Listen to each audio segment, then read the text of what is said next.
Hello दोस्तों, कैसे हो आप सब लोग। आशा करता हूँ आप सब लोग अच्छे ही होंगे। हाजिर हूँ मैं और स्वागत करता हूँ आपका आप ही के अपने चैनल एग्ज़ाम सक्सेस मंत्रा पे।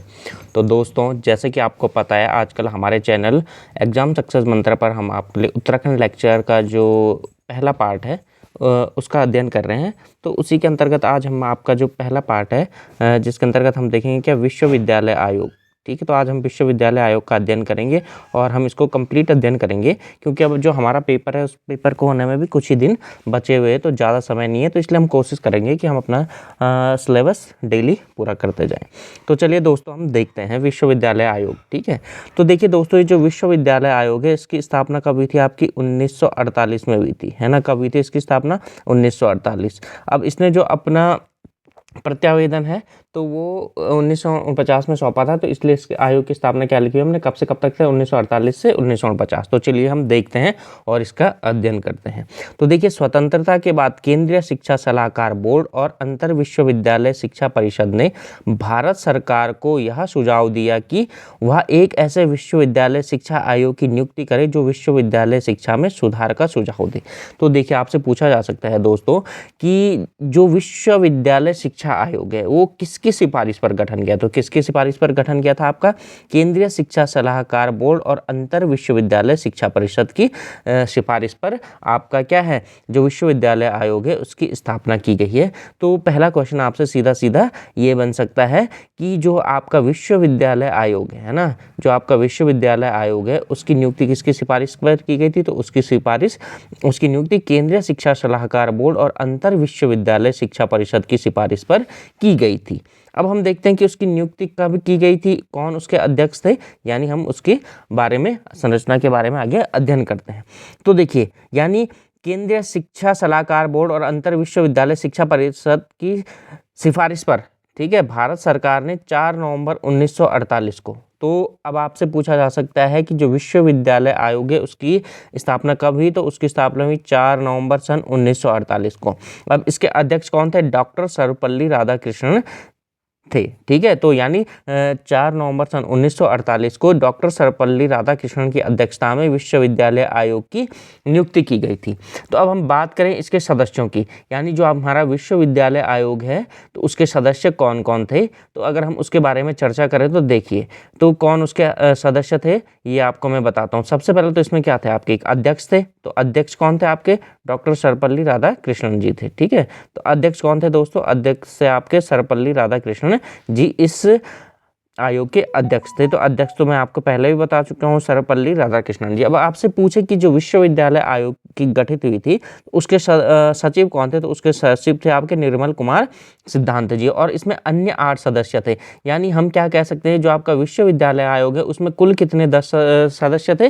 तो उसमें आपके कुल 10 सदस्य उपस्थित थे, अध्यक्ष सहित, है ना। अब ये जो मैंने आपको बताया इंपॉर्टेंट, तो आपके कौन हो गए, एक सचिव हो गए निर्मल कुमार सिद्धांत जी, अध्यक्ष आपको बता चुका हूं, और उन दोनों के अतिरिक्त कौन थे, आपके 8 सदस्य और थे, जिनमें आपके 5 भारतीय सदस्य और 3 विदेशी सदस्य थे। तो आपसे दोस्तों क्वेश्चन इस प्रकार भी बन सकता है कि जो आपका विश्वविद्यालय आयोग था, है ना, उसमें कुल कितने भारतीय सदस्य थे। तो कुल कितने भारतीय हो गए आपके, 5 तो ये हो गए, और आपके अध्यक्ष हो गए और सचिव हो गए। तो यानी कुल की बात करें तो कुल कितने थे आपके, 7 थे, है ना, भारतीय सदस्य। अगर आपसे ये पूछे कि जो अध्यक्ष और उपाध्यक्ष को छोड़कर जो अन्य भारतीय सदस्य थे तो वो कितने थे, 5 थे। और इसमें अगर पूछा जाएगा तो कुल विदेशी सदस्यों की संख्या कितनी थी, इसमें 3 विदेशी सदस्य आपके किसमें उपस्थित थे, विश्वविद्यालय आयोग में उपस्थित थे। अब देखिए, जो आपके सदस्य हैं, मुख्य मुख्य सदस्य मैं आपको बता दूं। ठीक है, 2 तो आप ऊपर देख चुके हो, एक आपके निर्मल कुमार सिद्धांत जी हो गए और दूसरे सर्वपल्ली राधाकृष्णन जी। अगले थे आपके डॉक्टर ताराचंद जी,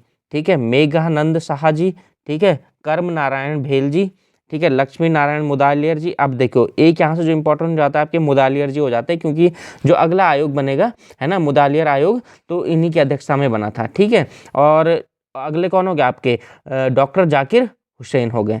अगर हम विदेशी सदस्यों की बात करें तो विदेशी सदस्यों में जो प्रमुख नाम है कौन था, आपका ऑथर मॉर्गन, और अगले हो गए आपके जेम्स डेफ। तो ये आपने ध्यान रखना है, विदेशी सदस्यों में जो मुख्य सदस्य थे आपके, है ना, कौन कौन, डॉक्टर ऑथर मॉर्गन और जेम्स डेफ। चलिए, तो अब हम आगे बात करते हैं, ये आपको याद करने पड़ेंगे दोस्तों। और जो तीसरे भी थे, है ना, आपके कौन थे, एक डॉक्टर जॉन जे टिगरेट, ठीक है, टिकरेट थे, ठीक है। तो ये आपके कौन थे, विदेशी सदस्य। आपको अगर पहले तो आप सारे याद कर रहे तो बहुत अच्छा है, नहीं तो आपको अध्यक्ष तो याद करने ही करने हैं, सचिव याद करने हैं, मुदालियर जी को याद कर लेना है, और ताराचंद साहा, मेघनाथ साहा, है ना। और ये जो 3 विदेशी सदस्य हैं इनको तो आप जरूर ही याद करके चाहिए, क्योंकि आपसे पूछा जा सकता है कि विश्वविद्यालय आयोग में निम्न में से विदेशी सदस्य कौन कौन थे, इस तरीके से पूछा जा सकता है। अगर आप सारे याद कर लेते हो तो बहुत अच्छा, नहीं कर पाते हैं तो क्या है, आप कम से कम विदेशी सदस्यों को तो याद करके चले ही जाइए। तो चलिए दोस्तों आगे बात करते हैं। यह स्वतंत्र भारत का पहला शिक्षा आयोग था।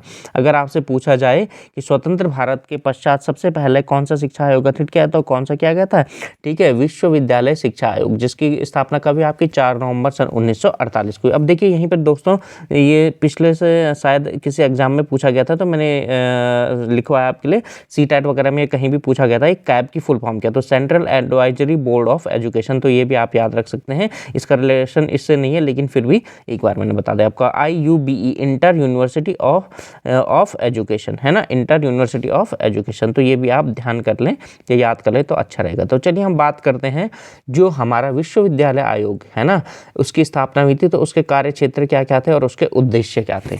अगर हम बात करें, है ना, तो पहला तो क्या था, देश की तत्कालीन एवं भावी आवश्यकताओं के अनुरूप उच्च शिक्षा के निर्माण एवं विस्तार के संबंध में सुझाव देना था, है ना। तो आपको जैसे कि नाम से ही पता है कि इसका नाम क्या था, विश्वविद्यालय आयोग। तो इसका जो मुख्य क्षेत्र था वो क्या था, उच्च शिक्षा के निर्माण और विस्तार हेतु सुझाव देना था। अब उसमें क्या क्या था उसके अंतर्गत, उच्च शिक्षा के, ये तो आपको पता लग गया मुख्य उद्देश्य क्या था, उच्च शिक्षा के निर्माण एवं विस्तार हेतु संबंध देना था, सुझाव में संबंध देना था। अब क्या क्या अध्ययन करके इसके इन बारे में अपनी रिपोर्ट देनी थी। तो पहले क्या था, तत्कालीन भारतीय विश्वविद्यालयों का अध्ययन कर उनके दोषों का पता लगाना, क्योंकि उस जमाने में भी हमारे जो देश था वहाँ पर शिक्षा व्यवस्था चलती थी, उच्च शिक्षा भी थी, है ना, विश्वविद्यालय भी थे। तो उनमें ऐसी क्या कमियां थी जिनके कारण हमारा देश में प्रगति नहीं हो पा रही थी, या क्योंकि हम उस समय अंग्रेजों के गुलाम थे, तो अंग्रेजों ने जो अपनी शिक्षा व्यवस्था थी अपने हिसाब से बनाई थी। अब हम उस शिक्षा व्यवस्था को किस तरीके से क्या करें, आधुनिकीकृत करें कि वो हमारे स्वतंत्र भारत के अनुसार काम आ सके। तो इसी के संबंध में उनको क्या लगाना था, उन दोषों का पता लगाना था अंदर।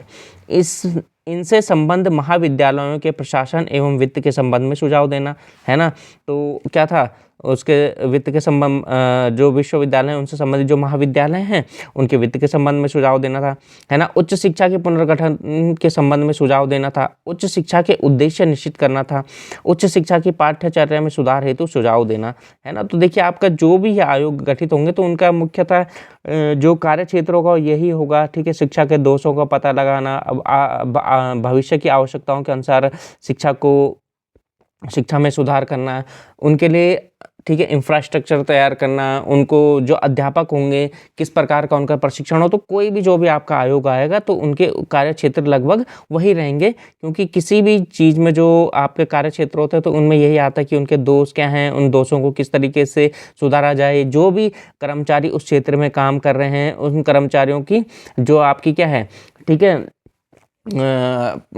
कार्य करने की क्षमता किस तरीके से बढ़ाई जाए। तो ये जो भी आयोग बनेंगे तो उन सब के लगभग यही उद्देश्य होंगे। चलिए अब इसी पर हम आगे चर्चा करते हैं। तो शिक्षण के स्तर को ऊंचा उठाने के लिए सुझाव देना, ठीक है, ये भी हो गया। उच्च शिक्षा के माध्यम की समस्या पर अपनी सम्मति देना, है ना। अब उस माध्यम मतलब कि हिंदी भाषा में पढ़ाया जाए, इंग्लिश भाषा में पढ़ाया जाए, या आपकी जो स्थानीय भाषा है उन भाषाओं में पढ़ाया जाए, तो उस चीज़ के बारे में भी इसने क्या देना था, अपने सुझाव देने थे। आगे देखिए, उच्च शिक्षा के प्राध्यापकों की नियुक्ति, वेतनमान और सेवा शर्तों के संबंध में सुझाव देना। तो जैसा कि मैंने आपको बताया तो यही सारे काम होंगे जो भी आपके शिक्षा से संबंधित आयोग आएंगे। छात्रों में फैली अनुशासनहीनता को दूर करने के उपाय देना, तो ये भी किसका काम था, आपका विश्वविद्यालय अनुदान आयोग का। अब हम बात करते हैं कि विश्वविद्यालय अनुदान आयोग ने अपना प्रतिवेदन किस प्रकार से दिया, यानी उसने जब समस्याओं का अध्ययन कर लिया तो उन समस्याओं को उन्होंने किस प्रकार से सरकार को सौंपा कि ये समस्याएं हैं या इनमें ये चीज़ें सुधार होनी चाहिए। अब देखिए, आयोग ने समस्याओं को दूर करने के उपायों के संबंध में एक प्रश्नावली तैयार की, है ना।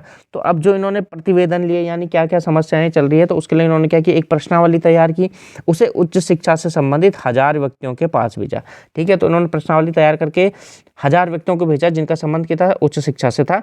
600 लोगों ने इसे भरकर वापस भेजा और दूसरे तरीके के तौर पर आयोग के सदस्य विभिन्न विश्वविद्यालयों में गए। तो यानी इन्होंने समस्याओं को जानने के लिए 2 तरीके अपनाए। एक तो इन्होंने क्या कि प्रश्नावली तैयार की, और दूसरा इन्होंने स्वयं विद्यालयों में जाकर वहाँ की समस्याओं को जानने की कोशिश की। ठीक है दोस्तों, तो अगर आपसे पूछा जा सकता है तो इन्होंने कौन सा तरीका अपनाया समस्याओं को जानने के लिए, एक तो प्रश्नावली तैयार की और दूसरा क्या कह सकते हो आप, साक्षात्कार विधि अपनाया। उसके बाद इन्होंने क्या किया, 25 अगस्त सन 1949 को 747 पन्नों की रिपोर्ट तैयार कर भारत सरकार को सौंपी। यानी अगर आपसे पूछा जाए जो विश्वविद्यालय अनुदान आयोग विश्वविद्यालय शिक्षा आयोग था, उसने अपना प्रतिवेदन कब सौंपा, तो 25 अगस्त 1949, ये आपको याद रखना है। और इसकी स्थापना कब हुई थी, अभी मैंने आपको बताया था 4 नवंबर सन 1948 को इसकी स्थापना हुई थी। और इसने अपनी प्रतिवेदन कब सौंपा, 25 अगस्त सन 1949 को। तो ये आपको ध्यान रखना है। और कौन से तरीके अपनाए इसने, जो 2 तरीके अपनाए थे वो मैंने आपको बता दिए हैं। चलिए अब हम बात करते हैं आयोग के सुझाव व सिफारिशों की। यानी जो आपका विश्वविद्यालय आयोग था, इसने जब इन प्रश्नों यानी समस्याओं को जान लिया तो उन समस्याओं को दूर करने के लिए इसने क्या क्या सुझाव दिए। ठीक है, तो सबसे पहले हम जानते हैं विश्वविद्यालय शिक्षा के प्रशासन और वित्त, यानी जो हमारे उस समय कॉलेज वगैरह थे उनका जो एडमिनिस्ट्रेशन था वो किस प्रकार से होना चाहिए, उनको किस प्रकार से पैसा वगैरह मिलना चाहिए, जो भी चीज़ें हैं। ठीक है, तो चलिए हम बात करते हैं। अब देखिए, उच्च शिक्षा को समवर्ती सूची में रखा जाए। तो आपसे पूछा जा सकता है कि उच्च शिक्षा को समवर्ती सूची में रखने की सिफारिश किस आयोग ने की थी, तो किसने की थी, आपके विश्वविद्यालय आयोग ने की थी। अब देखो इसने क्या कहा, समवर्ती सूची का अर्थ तो आप समझ चुके हैं, ऐसी सूची यानी जिसमें क्या करते हैं आपके दोनों कानून बनाते हैं, यानी राज्य सरकार भी कानून बना सकते हैं और केंद्र सरकार भी। और आपको पता है वर्तमान में जो समवर्ती सूची उसमें कितने विषय हैं, 47 विषय हैं, जबकि प्रारंभ में कितने 47 विषय प्रारंभ में थे और वर्तमान में इसमें कितने विषय हैं समवर्ती सूची में आपके, समवर्ती सूची में वर्तमान में 52 विषय हैं। तो ये आपके लिए एक एडिशनल जानकारी है जो आपके काम आ सकती है आपके एग्जाम में। तो चलिए दोस्तों हम बात करते हैं केंद्र, है ना। तो इसने क्या कहा, समवर्ती सूची में रखा जाए। और इसने क्या कहा, केंद्र उच्च शिक्षा के संबंध में राष्ट्रीय नीति का निर्धारण करें, यानी जो केंद्र है वो इसके बारे में नियम बनाए, कानून बनाए और राज्य उन नियम कानूनों को लागू करे। ठीक है, तो यानी समवर्ती सूची में रखने की बात किसने की थी, आपकी विश्वविद्यालय आयोग ने की थी, किसे, उच्च शिक्षा में। ठीक है, आंतरिक प्रशासन हेतु विभिन्न समितियों का नियमित रूप से गठन किया जाए, उन्हें अधिकार और कर्तव्य सुनिश्चित हो। अब इन्होंने क्या कहा, जो विश्वविद्यालय है ना उनका आंतरिक प्रशासन चलाने के लिए अलग अलग प्रकार की समिति गठित हो। जैसे आपका क्या हो गया, जैसे आप वर्तमान समय में भी देखते होंगे, है ना, कंट्रोलर ऑफ यानी जो आपके एग्जाम करवाते हैं, ठीक है, वो अलग से बनाए जाए, अनुशासन के लिए अलग बनाए जाए, वित्त के लिए अलग बनाए जाए। तो इस प्रकार की अलग अलग समितियां बनाई जाए और उनके कार्य अधिकार सुनिश्चित कर दिए जाएं। चलिए अब हम आगे बात करें तो उच्च शिक्षा का भार केंद्र एवं राज्य सरकारें संयुक्त रूप से वहन करें, यानी उच्च शिक्षा पर जो पैसा खर्च करना है वो केंद्र सरकारों को भी करना है और राज्य सरकार को भी खर्च करना है। विभिन्न मदों, भवन निर्माण, प्रयोगशाला, वाचनालय आदि की व्यवस्था के लिए अनुदान दिया जाए। तो यानी जो आपका विश्वविद्यालय आयोग है तो उसने अनुदान देने की बात भी कही है। चलिए अब हम आगे बात करें तो आगे क्या कहती है हमारी विश्वविद्यालय शिक्षा आयोग। ठीक है, तो विश्वविद्यालयों के कार्यों में एक रूपता लाने और संबंध महाविद्यालयों को अनुदान देने के लिए विश्वविद्यालय अनुदान समिति के स्थान पर विश्वविद्यालय अनुदान आयोग का गठन किया जाए। अब देखिए, जो पहले कॉलेजों को अनुदान मिलता था वो अनुदान कौन देती थी, विश्वविद्यालय अनुदान समिति देती थी। तो इन्होंने क्या कहा कि विश्वविद्यालय अनुदान समिति के स्थान पर क्या बनाया जाए, विश्वविद्यालय अनुदान आयोग का गठन किया जाए। तो आपसे पूछा जा सकता है कि विश्वविद्यालय अनुदान आयोग, है ना, जिसे हम क्या बोलते हैं, ठीक है, यूजीसी भी बोलते हैं, ठीक है, उसकी स्थापना का सुझाव किसने दिया, तो उसकी स्थापना का सुझाव किसने दिया, आपका विश्वविद्यालय शिक्षा आयोग के द्वारा दिया गया था। चलिए अब हम बात करते हैं विश्वविद्यालय शिक्षा का संगठन एवं संरचना, यानी हमारा जो कॉलेज हैं उनमें किस किस प्रकार की शिक्षा होनी चाहिए, कितने वर्ष की बीएससी होनी चाहिए, कितनी वर्ष की ग्रेजुएशन होनी चाहिए, कितनी वर्ष की पोस्ट ग्रेजुएशन होनी चाहिए, कितनी वर्ष की पीएचडी होनी चाहिए, ये सारे कार्य अब उसके अंतर्गत इन्होंने क्या क्या सुझाव दिए तो देखते हैं। चलिए, इन्होंने क्या कहा, विश्वविद्यालय जो शिक्षा आयोग था उसने कहा कि उच्च शिक्षा का संगठन 3 स्तरों पर होना चाहिए। तो आपसे पूछा जा सकता है कि विश्वविद्यालय अनुदान आयोग के आधार पर, है ना, या उच्च शिक्षा, या जिसे हम क्या बोलते हैं विश्वविद्यालय शिक्षा आयोग, है ना, के अनुसार उच्च शिक्षा का संगठन कितने स्तरों पर होना चाहिए, तो कितने स्तरों पर होना चाहिए आपका 3 स्तरों पर होना चाहिए। और वो 3 स्तर कौन कौन से बताए इन्होंने, पहला बताया इन्होंने स्नातक, दूसरा बताया इन्होंने स्नातकोत्तर और तीसरा बताया इन्होंने अनुसंधान। ठीक है, तो यानी हम क्या कह सकते हैं, एक तो ग्रेजुएशन हो गया, पोस्ट ग्रेजुएशन हो गया और तीसरा इन्होंने बताया क्या, रिसर्च बताया। ठीक है, अब देखिए इन्होंने क्या कहा, जो स्नातक होना चाहिए यानी जो आपका ग्रेजुएशन होना चाहिए वो कितना है, 3 वर्ष का होना चाहिए, है ना, जो आप अभी भी देखते हैं। प्रास्नातक यानी पीजी इन्होंने कितने वर्ष का बताया, पीजी इन्होंने 2 वर्ष का बताया। और शोध कार्य यानी जो रिसर्च बताई हो उसमें मिनिमम यानी ठीक है न्यूनतम कितना होना चाहिए, 2 साल तो होना ही चाहिए और 2 साल से अधिक भी हो सकते हैं। अब देखिए जो इन्होंने बांटा है ना, यानी जो शिक्षक जो वर्गीकरण किया उन्होंने किस प्रकार से किया, इन्होंने बोला कि जो शिक्षक है हमारे पास 3 वर्ग होने चाहिए। एक तो क्या होना चाहिए हमारे पास कला संकाय, है ना, दूसरा क्या होना चाहिए हमारे पास विज्ञान संकाय और तीसरा व्यावसायिक एवं तकनीकी शिक्षा। तो यानी आपसे पूछा जा सकता है दोस्तों कि विश्वविद्यालय शिक्षा आयोग ने ठीक है जो हमारी उच्च शिक्षा है उसको कितने वर्गों में बांटा, तो 3 वर्गों में बांटा, कला, विज्ञान और व्यावसायिक शिक्षा। अब देखिए जो ये व्यावसायिक शिक्षा है तो व्यावसायिक शिक्षा को इन्होंने कितने वर्गों में विभाजित किया है, 6 वर्गों में विभाजित किया। तो आपसे पूछा जा सकता है विश्वविद्यालय शिक्षा आयोग ने जो आपकी व्यावसायिक एवं तकनीकी शिक्षा है उसको कितने वर्गों में विभाजित किया, 6। अब वो 6 वर्ग कौन कौन से है, कृषि हो गया पहला, दूसरा हो गया आपका वाणिज्य, तीसरा हो गया आपका इंजीनियरिंग एवं तकनीकी, चौथा हो गया आपका कौन चिकित्सा, पांचवा हो गया आपका कानून और छठवां हो गया आपका शिक्षक प्रशिक्षण। तो यानी विश्वविद्यालय जो शिक्षा आयोग था उसने व्यावसायिक शिक्षा को 6 भागों में वर्गीकृत किया, कृषि, वाणिज्य, इंजीनियरिंग एवं तकनीकी, चिकित्सा, कानून और शिक्षक प्रशिक्षण। तो ये भी आपके लिए इंपॉर्टेंट क्वेश्चन है। चलिए अब हम आगे देखते हैं इन्होंने क्या सिफारिश की। ठीक है, तो ग्रामीणों की उच्च शिक्षा के लिए ग्रामीण क्षेत्रों में ग्रामीण विश्वविद्यालय स्थापित किए जाए, उनसे संबंध महाविद्यालय स्थापित किया जाए। तो यानी आपको जो यहाँ से पूछा जा सकता है कि ग्रामीण विश्वविद्यालय स्थापित करने की सिफारिश किसके द्वारा की गई थी, तो किसके द्वारा की गई थी, विश्वविद्यालय शिक्षा आयोग के द्वारा ग्रामीण विश्वविद्यालय स्थापित करने की सिफारिश की गई थी। अब देखिए हम उच्च शिक्षा के उद्देश्य है ना, तो आपको पता था कि इनको एक काम क्या था, उच्च शिक्षा के उद्देश्य भी निर्धारित करना था। तो उसी के अंतर्गत इन्होंने उच्च शिक्षा के उद्देश्यों को भी निर्धारित किया और उसमें क्या बताया इन्होंने, ऐसे व्यक्तियों का निर्माण करना है जो शारीरिक एवं मानसिक दृष्टि से स्वस्थ एवं प्रबुद्ध हों। ठीक है, तो पहला उद्देश्य तो ये हर शिक्षा का ही होता है कि शारीरिक रूप से स्वस्थ और ठीक है दिमागी रूप से अच्छे बच्चों का निर्माण करना। तो वही विश्वविद्यालय आयोग का भी कार्य था। अब देखिए ऐसे व्यक्तियों का निर्माण करना जो राजनीतिक, प्रशासन, उद्योग एवं वाणिज्य के क्षेत्र में नेतृत्व कर सके, है ना, और नेतृत्वकर्ता बनाना था। ठीक है, ऐसे बच्चों का निर्माण करना था जो हमारे देश को नेतृत्व दे सके अलग अलग क्षेत्रों में, व्यवसाय के क्षेत्र में, उद्योग के क्षेत्र में और वाणिज्य के क्षेत्र में। अगला, ऐसे नागरिकों का निर्माण करना जो सफल प्रजातंत्र को सफल बनाए और सांस्कृतिक विरासत एवं संरक्षण में योगदान दे। क्योंकि हमारा देश अभी अभी क्या हुआ था, आज़ाद हुआ था, है ना। तो जो विश्वविद्यालय आयोग था चाहता था कि ऐसे नागरिकों का विकास हो जो क्या करे, प्रजातंत्र में भागीदारी करें और उसको सफल बनाएं, है ना कि ऐसे व्यक्तियों का निर्माण हो जो क्या करें आपके ठीक है डिक्टेटरशिप की तरफ हमारे देश को ले जाए। अगला, चरित्र निर्माण व राष्ट्रीय अनुशासन की भावना का विकास करना तथा विश्व बंधुत्व की भावना का विकास करना, है ना। और जब चरित्र निर्माण होगा तो ही क्या होगा, आपका राष्ट्र का भी निर्माण होगा। तो ये भी इनका एक उद्देश्य था। विद्यार्थियों का आध्यात्मिक विकास करना, तो आपसे पूछा जा सकता है ना कि विद्यार्थियों के आध्यात्मिक विकास की सिफारिश किसके द्वारा की गई थी, तो किसके द्वारा की गई थी, आपकी विश्वविद्यालय शिक्षा आयोग। इसके साथ साथ जो हमारा अगला आयोग आएगा, अगले आयोग के द्वारा भी धार्मिक शिक्षा पर बल दिया गया था। ठीक है, तो वहाँ भी हम उसे देखेंगे, लेकिन अगर आपको फिलहाल याद रखना है तो आप फिलहाल कौन सा याद रखोगे कि विश्वविद्यालय आयोग द्वारा भी ठीक है क्या किया था आपका, ठीक है धार्मिक या जो बच्चों का नैतिक विकास है उस पर बल दिया गया था। चलिए अब उच्च शिक्षा का पाठ्यक्रम देखो, इनके द्वारा उच्च शिक्षा का क्या क्या पाठ्यक्रम निर्धारित किया गया। स्नातक स्तर पर सभी वर्गों यानी कला, विज्ञान और व्यावसायिक में सामान्य शिक्षा और धार्मिक शिक्षा अनिवार्य की जाए।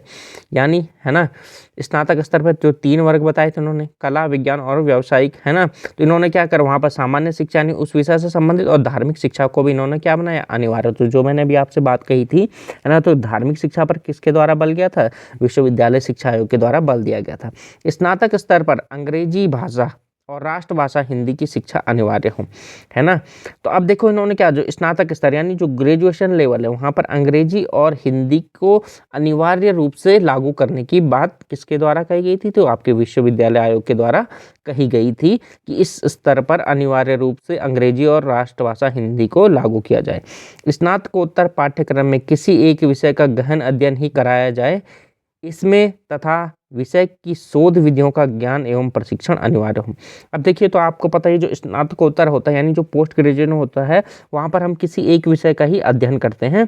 तो इन्होंने क्या कहा था, किसी एक विषय का गहन अध्ययन कराया जाए और इसमें यथा विषय शोध यानी और जो विषय आपने लिया है उसमें, ठीक है, शोध विधियाँ और प्रशिक्षण भी अनिवार्य किया जाए। ठीक है, तो अब हम आगे बात करें। शोध कार्यों के लिए कम से कम 2 वर्ष की अवधि अनिवार्य हो। शोध कार्य के अवसर इन्हीं क्षेत्रों में दिए जाएं जो स्नातकोत्तर कक्षा में कम से कम द्वितीय श्रेणी में उत्तीर्ण हो। अब देखिए इन्होंने क्या कहा, ठीक है, जिन बच्चों को रिसर्च करनी है केवल वही बच्चे रिसर्च कर पाएंगे जो क्या हमें आपके पीजी में द्वितीय श्रेणी से उत्तीर्ण हैं। ये नहीं कि जो तृतीय श्रेणी से भी उत्तीर्ण हो गए हैं, है ना, उन्हें भी शोध कार्य करने दिया जाए। शोध कार्य केवल वही बच्चे कर पाएंगे जो क्या हुए हैं, पीजी में सेकेंड डिवीजन से पास हुए हैं। ऐसी सिफारिश किसके द्वारा की गई थी, विश्वविद्यालय शिक्षा आयोग के द्वारा की गई थी। तो चलिए दोस्तों, अब हम क्या करते हैं, शिक्षा के माध्यम के बारे में बात करते हैं, यानी शिक्षा किस माध्यम में दी जाए, हिंदी, इंग्लिश, अंग्रेजी, है ना, मतलब किस तरीके से जो उनकी पढ़ाई लिखाई की भाषा होनी चाहिए उसके बारे में भी विश्वविद्यालय शिक्षा आयोग के द्वारा अपनी बातें रखी गई थी। तो देखिए क्या कहते हैं, उच्च शिक्षा का माध्यम स्वीकृत क्षेत्रीय भाषाएं होनी चाहिए। यानी जो हमारी संविधान की कौन सी अनुसूची है, ठीक है, 8वीं अनुसूची में जो भाषाएं हैं उन्हीं भाषाओं में से कोई भी क्षेत्रीय भाषाएं क्या होनी चाहिए, शिक्षा का माध्यम होनी चाहिए। ऐसे किसके द्वारा कहा गया, ऐसा विश्वविद्यालय शिक्षा आयोग के द्वारा कहा गया। अब चलिए आगे बात करते हैं। कला वर्ग के कुछ विषयों की शिक्षा इन भाषाओं के माध्यम से दी जाए। विज्ञान और तकनीकी वर्ग की शिक्षा अभी अंग्रेजी माध्यम में ही दी जाए, परंतु भविष्य में ये क्षेत्रीय भाषाओं में दी जाए। अब देखो उन्होंने क्या कहा, जो हमारी आर्ट्स की जो फैकल्टी है, आर्ट्स के जो सब्जेक्ट हैं उनमें लोकल लैंग्वेज हिंदी और जो हमारी 8वीं अनुसूची में वर्णित भाषा है उनमें पढ़ाया जाए, लेकिन जो साइंस यानी विज्ञान और तकनीकी क्योंकि शिक्षा है उसका माध्यम क्या रखा जाए, अंग्रेजी रखा जाए। तो ये आपसे ध्यान रखना होगा, आपसे पूछा जाता है, ठीक है, कि कला की शिक्षा हिंदी भाषा में या क्षेत्रीय भाषाओं में देने की सिफारिश किसके द्वारा की गई थी, किसके द्वारा, विश्वविद्यालय जो शिक्षा आयोग है उसके द्वारा की गई थी। और इसी के द्वारा क्या कहा था, जो विज्ञान है और जो आपकी रिसर्च है वो सब किस में दी जानी चाहिए, अंग्रेजी में ही दी जानी चाहिए। अब देखिए उच्च शिक्षा का शिक्षण स्तर, विश्वविद्यालय में प्रवेश हेतु छात्र इंटर पास होना चाहिए और उसकी न्यूनतम आयु 18 वर्ष। तो यानी इन्होंने क्या नियम बना दिया कि जो बच्चा, ठीक है, 12वीं पास होगा और जो 18 वर्ष होगा, है ना, वही क्या सकता है, आपका डिग्री कॉलेजों में प्रवेश ले सकता है। ऐसा नहीं होगा कि आपने 16 वर्ष की आयु में 12वीं पास कर ली या आपने 12वीं पास की नहीं और आप 18 वर्ष के हो गए, सीधा आप कॉलेज में प्रवेश ले लो। यानी आपको इंटर भी पास होना चाहिए और साथ ही साथ आपको 18 वर्ष का भी होना चाहिए, तभी जाकर आप कॉलेजों में प्रवेश ले सकते हैं। स्नातकोत्तर स्तर पर प्रवेश अखिल भारतीय स्तर पर किया जाए।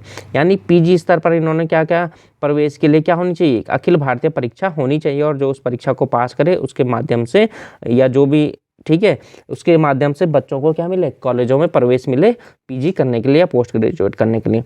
शिक्षण, विश्वविद्यालयों में छात्रों की अधिकतम संख्या 300 और संबद्ध महाविद्यालयों में 1500। यानी इन्होंने एक वो निर्धारित कर दिया है ना कि विश्वविद्यालयों में जो छात्रों, शिक्षण विश्वविद्यालयों में जो छात्रों की संख्या अधिकतम कितनी होनी चाहिए, 3000, और जो महाविद्यालय हैं उनसे संबंधित महाविद्यालयों में कितनी होनी चाहिए, 1500 होनी चाहिए। विश्वविद्यालयों और महाविद्यालयों में परीक्षा दिवसों के अतिरिक्त कम से कम 180 कार्य दिवस, यानी कम से कम कितने दिन पढ़ाई होनी चाहिए एक साल में, 180 दिन होनी चाहिए। और ये 180 दिन किसको छोड़कर है, परीक्षाओं के दिनों को छोड़कर है। स्नातक स्तर पर छात्रों की उपस्थिति अनिवार्य हो। यानी जब आप ग्रेजुएशन में हैं तो आपकी क्या है, उपस्थिति अनिवार्य होनी चाहिए। ऐसा नहीं कि आप इस कॉलेज आओ ना और आप पेपर दे लिए, डिग्री ले ली और आपने चले गए, इस तरीके से नहीं होना चाहिए। अब हम बात करते हैं विश्वविद्यालय और महाविद्यालयी शिक्षक, यानी जो आपको कॉलेज और, ठीक है, डिग्री कॉलेज वगैरह में पढ़ा रहे हैं तो वहाँ पढ़ाने वाले शिक्षक किस प्रकार के होने चाहिए। तो चलिए हम बात करते हैं। नियुक्ति करते समय योग्यता और नेतृत्व शक्ति को देखा जाए। ठीक है। जब आप उन शिक्षकों की नियुक्ति कर रहे हैं जो आपको डिग्री कॉलेजों में पढ़ा रहे हो, तो उनकी योग्यता को और उनकी जो आपकी क्या लीडरशिप क्वालिटी है उसको देखा जाना चाहिए। पदोन्नति केवल ज्येष्ठता के आधार पर नहीं बल्कि विद्वता, शिक्षण, कुशलता, शोध कार्यों के आधार पर भी की जाए, है ना। उन्होंने कहा ये नहीं कि जो आपका क्या जिसकी पहले ज्वाइनिंग होगी वो सीनियर होगा और उसी का प्रमोशन होगा, इस तरीके से नहीं होना चाहिए, बल्कि क्या होना चाहिए, है ना, उनकी अन्य कार्यों को, विद्वता, शिक्षण, कुशलता कार्यों को भी देखा जाना चाहिए। ये किसने कहा? आपका विश्वविद्यालय शिक्षा आयोग की ऐसी सिफारिश थी कि केवल ये ना हो कि जो सीनियर हो गया उसी के द्वारा उसी का प्रमोशन किया जाए, बल्कि जो जूनियर है, भले ही जो जूनियर है लेकिन अच्छा काम कर रहा है तो उसका भी प्रमोशन होना चाहिए।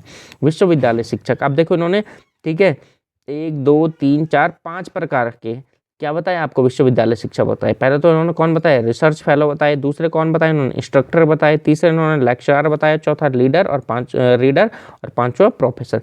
यानी अगर आपसे बात की जाए तो विश्वविद्यालय जो शिक्षा आयोग था उसने कितने प्रकार के शिक्षकों की बात की?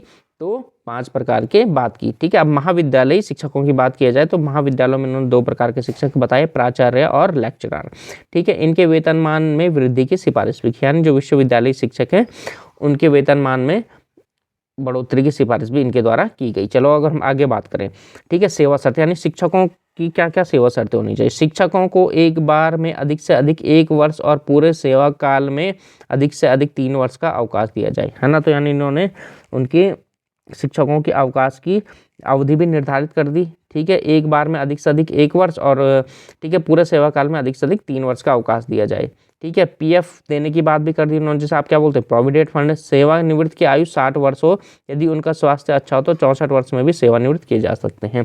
तो यानी इन्होंने जो सेवानिवृत्ति की आयु 60 बताई, लेकिन अगर किसी का स्वास्थ्य अच्छा हो तो उसको 64 साल में भी रिटायर किया जा सकता है। सप्ताह में शिक्षकों को 18 घंटे का कार्यभार सौंपा जाए, यानी एक सप्ताह में, है ना, शिक्षकों को कम से कम कितने घंटे पढ़ाना है? 18 घंटे तो पढ़ाना ही पढ़ाना है। ये सब किसके द्वारा निर्धारित किया? विश्वविद्यालय शिक्षा आयोग के द्वारा। शिक्षकों को विश्वविद्यालय के निकट किराए पर आवास की सुविधा प्रदान की जाए। ये ना हो कि कोई कहीं दूर से आ रहा है, वो दूर से आएगा तो थक जाएगा तो बच्चों को पढ़ाएगा, तो इसलिए उन्होंने क्या सिफारिश की कि जो भी शिक्षक है उनको कॉलेज के पास ही घर वगैरह की सुविधा प्रदान की जाए। अब हम बात करते हैं छात्र क्रियाएं और छात्रों का कल्याण, यानी छात्रों का कल्याण किस प्रकार से किया जाए और छात्रों के द्वारा विद्यालयों में क्या क्या किया जाना चाहिए। प्रत्येक विश्वविद्यालय में छात्र कल्याण सलाहकार बोर्ड की स्थापना की जाए। यह अभी आपका काफ़ी इंपॉर्टेंट है, आपसे पूछा जा सकता है कि किसके द्वारा यह सिफारिश की गई थी कि, ठीक है, कॉलेजों में छात्र कल्याण सलाहकार बोर्ड की स्थापना की जाए। तो विश्वविद्यालय शिक्षा आयोग। प्रत्येक विश्वविद्यालय और महाविद्यालय में एक शारीरिक शिक्षा निदेशक की नियुक्ति की जाए। तो शारीरिक शिक्षा निदेशक की नियुक्ति की बात भी किसके द्वारा की गई थी? इसी आयोग के द्वारा बात की गई थी। स्नातक कक्षाओं में के प्रथम 2 वर्षों में स्वास्थ्य शिक्षा अनिवार्य की जाए। तो आपसे पूछा जाता है कि स्वास्थ्य शिक्षा की अनिवार्य की बात किसने की गई थी? विश्वविद्यालय आयोग के द्वारा की गई थी। महाविद्यालयों और विश्वविद्यालयों में एनसीसी की व्यवस्था की जाए। तो इस तरीके के सुझाव भी किसके द्वारा दिया गया था? विश्वविद्यालय आयोग के द्वारा दिया गया था। चलिए आगे बात करें तो वर्ष में कम से कम एक बार छात्रों का स्वास्थ्य परीक्षण किया जाए। तो जो आपके स्वास्थ्य परीक्षण की बात है, ठीक है, एक बार तो होना ही चाहिए। वो किसके द्वारा की गई थी? आपकी इसी आयोग के द्वारा की गई थी। अब देखिए यहाँ पर सस्ते मूल्य पर मध्याह्न भोजन की व्यवस्था की जाए। तो इस प्रकार की सिफारिश भी किसके द्वारा की गई थी? विश्वविद्यालय आयोग के द्वारा की गई थी कि बच्चों को जो जिस तरीके से आप आज वर्तमान समय में कॉलेज वो क्या कहते हो आप, ठीक है, प्राइमरी शिक्षा और 8 तक के बच्चों को देखते हो ना, दिन में खाना मिलता है, तो उसी प्रकार की बात किसके द्वारा की गई थी? विश्वविद्यालय आयोग के द्वारा भी की गई थी। क्योंकि आपको पता है उस समय बच्चे, है ना, उनकी मुख्य प्रायोरिटी क्या होती थी? अपना रोटी कपड़ा और मकान यही था।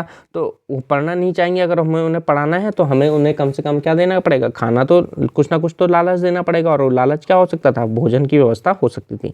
छात्र संघों का गठन किया जाए और छात्र संघों को राजनीति से दूर रखा जाए। तो आपसे पूछा जा सकता है किसके द्वारा, ठीक है, छात्रों को राजनीति से दूर रखने की सिफारिश की गई थी? तो विश्वविद्यालय आयोग के द्वारा।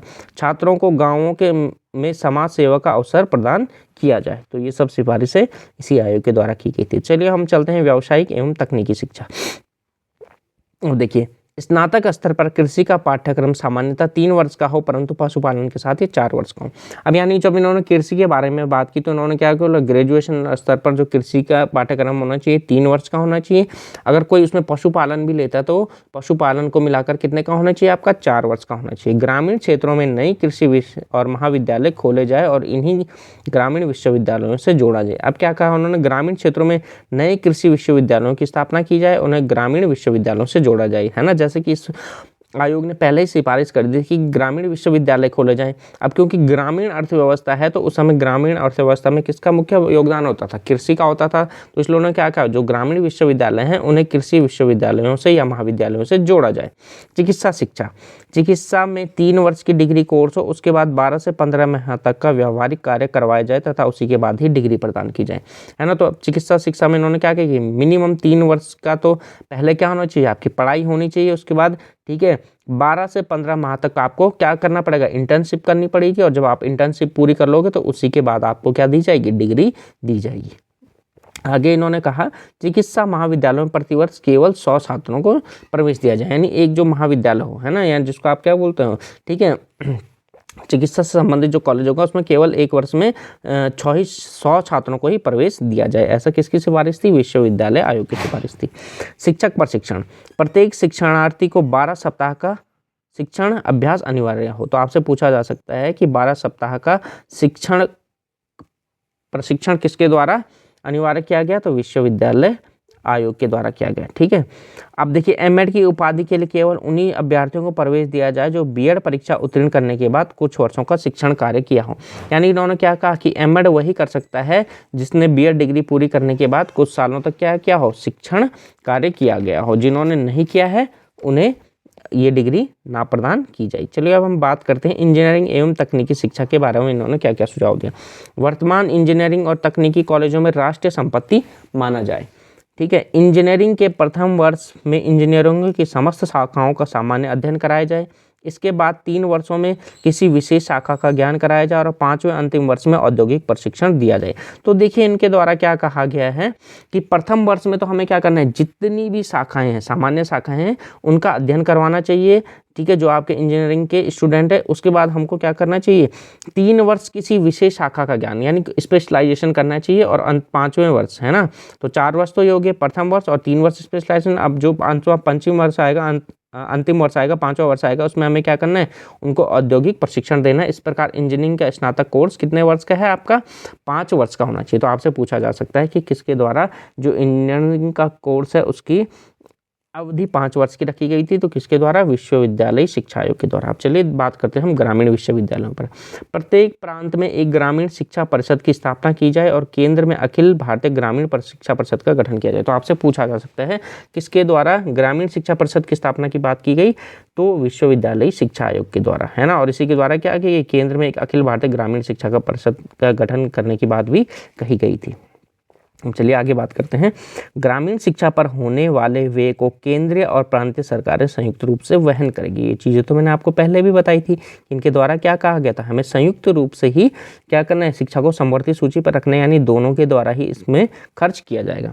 ग्रामीण महाविद्यालयों में 300 से अधिक छात्र ना हो और एक ग्रामीण विश्वविद्यालय और उससे संबद्ध सभी ग्रामीण महाविद्यालयों में कुल मिलाकर 2500 से अधिक छात्र हों। यानी इन्होंने क्या कहा है ना, जैसे आपको पता है क्या होते हैं जो आपके, जैसे हमारे कुछ विश्वविद्यालय होते हैं ना, जो क्या करते हैं आपके, ठीक है, जो अन्य उस जो क्या करते हैं, अन्य जो महाविद्यालय होते हैं उनको क्या देते हैं आपका, ठीक है, उससे संबद्ध होते हैं। तो इन्होंने क्या कहा, जो एक महाविद्यालय उसमें तो 300 होने चाहिए और जो कुल विश्वविद्यालय हैं यानी उससे संबंधित जितने भी संबद्ध विश्वविद्यालय हैं उनमें अधिकतम कितनी संख्या होनी चाहिए, 2500 ही होनी चाहिए, उससे अधिक नहीं होनी चाहिए। अब देखिए हम बात करते हैं इनके द्वारा विश्वविद्यालय शिक्षा के बारे में क्या क्या कहा गया, परीक्षाओं के बारे में। यानी परीक्षा ही तो मेन होती है ना, जब बच्चा अगर परीक्षा ही उत्तीर्ण नहीं कर पा रहा है तो मतलब उसने साल भर से अच्छे से नहीं पढ़ाया है, तो ये बच्चे की भी कमी होगी। अगर बच्चे की कमी नहीं है तो कहीं ना कहीं शिक्षक की भी कमी होगी। तो परीक्षाओं के संबंध में इन्होंने क्या बात बताई, निबंधात्मक परीक्षाओं में सुधार किया जाए और साथ ही साथ उन्हें वस्तुनिष्ठ बनाया जाए, है ना। तो इन्होंने क्या कहा, जो हमारी क्या परीक्षाएं हैं उनको कैसा बनाया जाए, वस्तुनिष्ठ बनाया जाए। वस्तुनिष्ठ बनाने का मतलब क्या है कि ये जो एग्जामिनर है उसकी मर्जी पर निर्भर ना करे कि भाई कि उसी क्वेश्चन के लिए वो किसी को 100 नंबर 10 नंबर दे रहा है और किसी को उसी आंसर के लिखने के लिए 2 नंबर, है ना। यानी वस्तुनिष्ठ, यानी जो सही है तो सही है और गलत है तो गलत है ना। तो इस प्रकार की सिफारिश किसके द्वारा की गई थी? आपकी विश्वविद्यालय शिक्षा आयोग के द्वारा।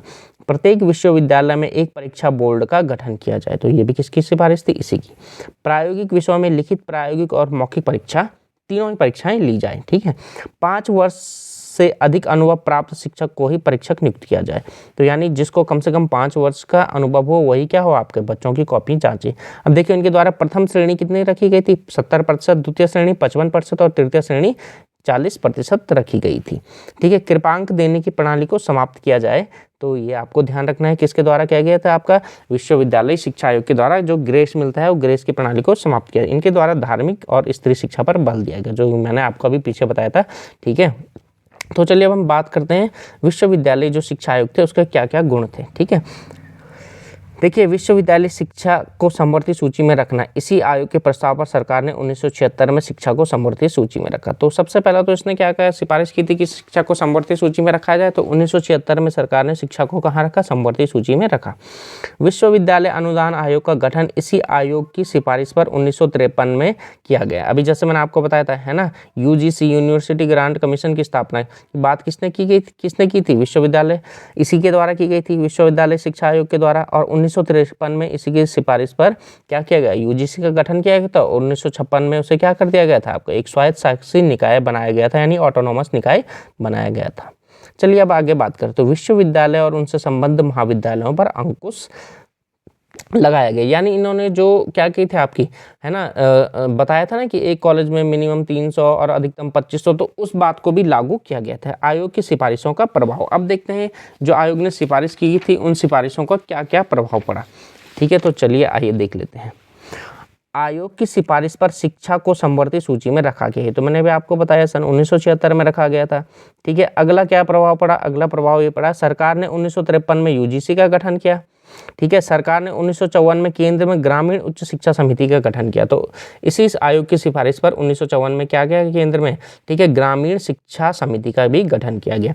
विश्वविद्यालय और महाविद्यालयों में 1948 में एनसीसी और 1969 में एनएसएस की शुरुआत की गई। तो आपसे पूछा जा सकता है, ठीक है, एनसीसी की शुरुआत कब हुई थी? शायद पिछली आपके शायद 2019 के लेक्चर के पेपर में पूछा गया था, तो कब? 1948 में। और एनएसएस की स्थापना कब की थी?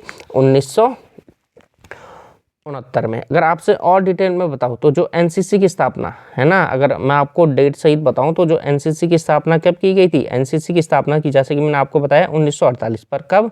15 जुलाई 1948 में एनसीसी की स्थापना की गई थी। और जो इसका आदर्श वाक्य है वो क्या है? एकता और अनुशासन है। तो ये भी अगर आप ध्यान रख लें तो अच्छा होगा। क्या पता आप कभी पूछ ले कि एनसीसी का आदर्श वाक्य क्या है, तो एनसीसी का आदर्श वाक्य क्या है?